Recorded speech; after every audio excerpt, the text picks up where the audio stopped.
guess the obvious one, Jamie Elliott. He seemed to get through the whole session. Will he play?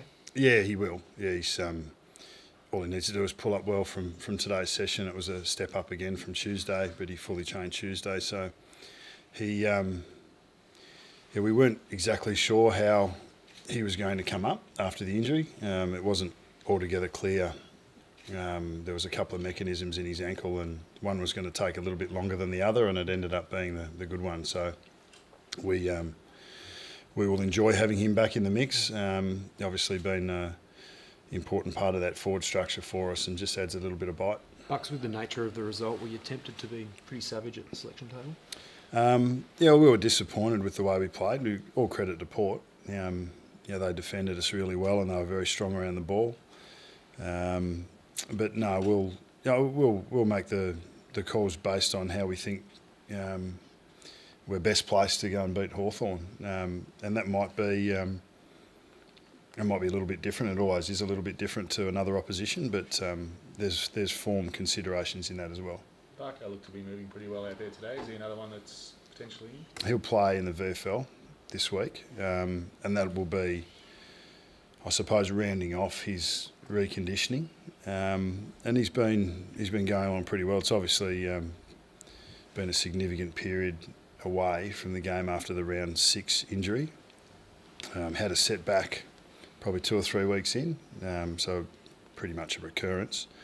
And we've gone a little bit slower since, but he's back up, and hopefully 1 week away, but there's still plenty of water to go under the bridge. Coxon, Maine, yeah, they had a great game in the VFL last week.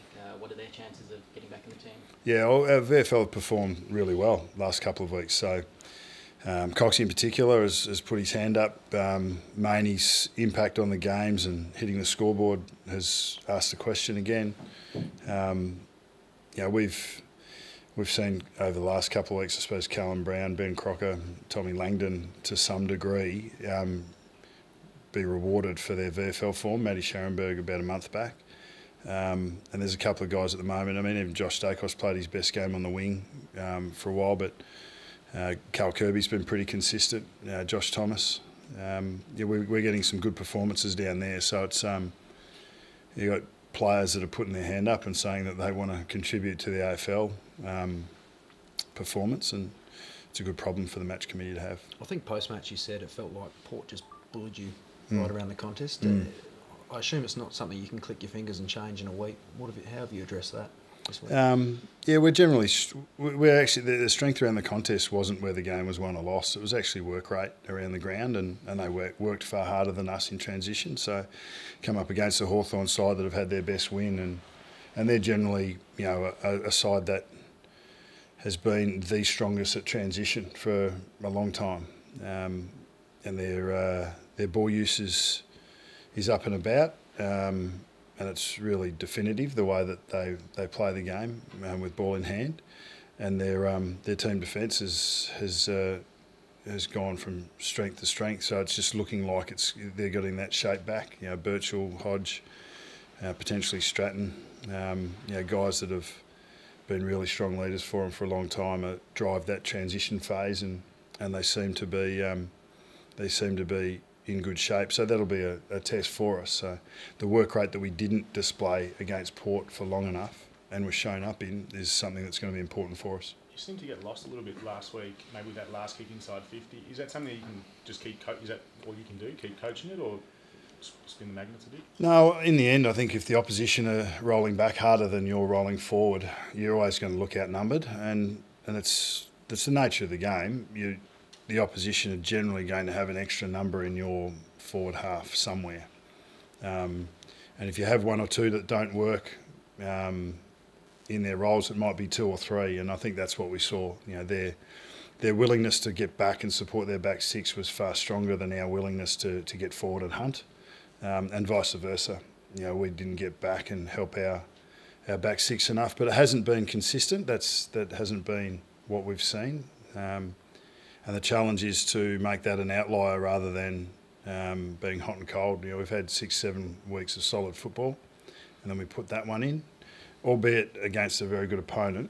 But our test is to to get back to our trademark. It's a nice occasion for Pendles this weekend. Where does he rate as one of the better players that you've seen and been around? Oh, well, time will tell, but clearly one of the most consistent elite performers that I've spent my football time next to. He's developed as a person as he's gone along, and his leadership has been first class and has continued to develop along the way. But his greatest strength is his understanding of himself, the game, the professionalism to keep finding a better way. He's never satisfied with where he's at, and that's a great example to our young players, but it's also a fair reason why he's been able to stay current in the game and be an elite performer for so long. 350, he said he'd like to get to 350 the other day. You reckon that's achievable? Be a good problem to have, wouldn't it? Yeah,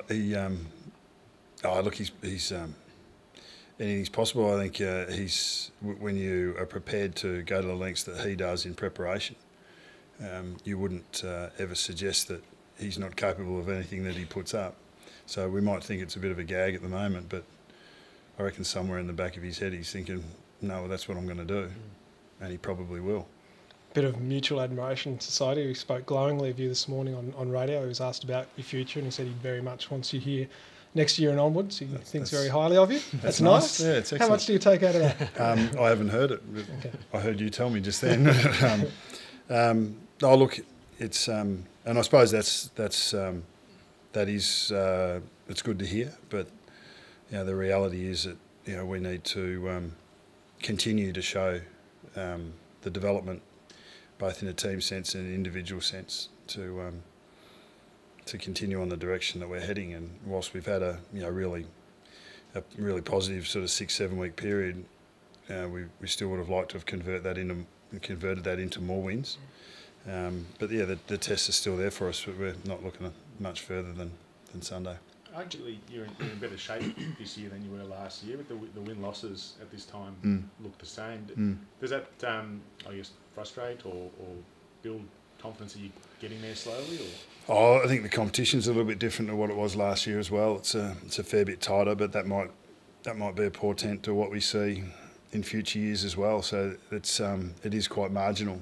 So I think it's incumbent on each of the clubs to keep working at being their best, and that's our endeavour. The fact is that if it is marginal, well then finding those incremental gains is crucial, and I think we've improved. I know we've improved, and I know we're playing a more consistent brand of football, and I know that we've still got a lot of growth in us. If you look at our best side at the moment, it's still got some guys that haven't played a great deal of footy in their own right, let alone together.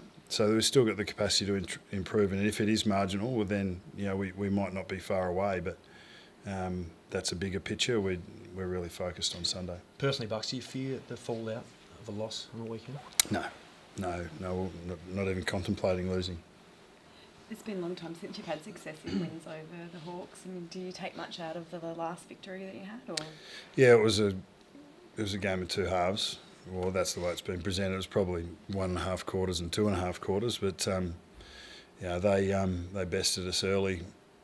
With in that transitional game that we were talking about, really good defence and took their chances going forward. And I'm sure that both sides will be looking back at that game, taking the lessons from it, and then trying to coach around and plan around what we saw.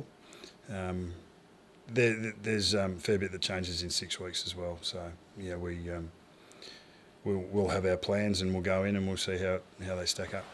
Have you learned to ride the highs and lows a bit better, like yourself as coach, and always feels like you're always up against the wall, and it happens with Collingwood generally. Have you learned to ride that roller coaster better? I've had a couple of decades of practice at Collingwood, but there's no doubt that it can get a bit roller coasterish when you're in the glare. But the fact is that the reality is a little bit less exciting than that. It's I think with elite performance and with a professional existence, there's definitely flair and boldness and courage that's required in decision making. But underpinning, that's probably the cream on the cake. The cake is a grind. The cake is doing the basic things consistently well, and probably Pendles is an example of that.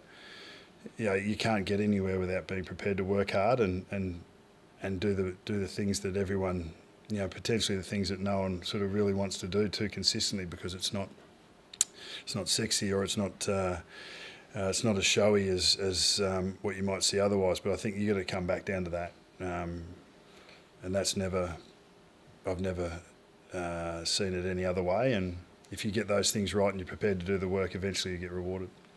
Just going on training before Treloar, I'm assuming just management, he's fine? Yeah, he's good. He's good. And Josh Smith was walking with ads, and the report wouldn't have come out, but he'll miss a week. Right. So he's got a tight hammy, so he'll be managed this week, and hopefully get him back next week. I don't think Wellesley was out there. No, he's on his program. Had a really solid day on Tuesday, and will go again tomorrow. So that was, that's part of his program. Had a 10K day. Hit some good speed. So we're encouraged by what we saw Tuesday.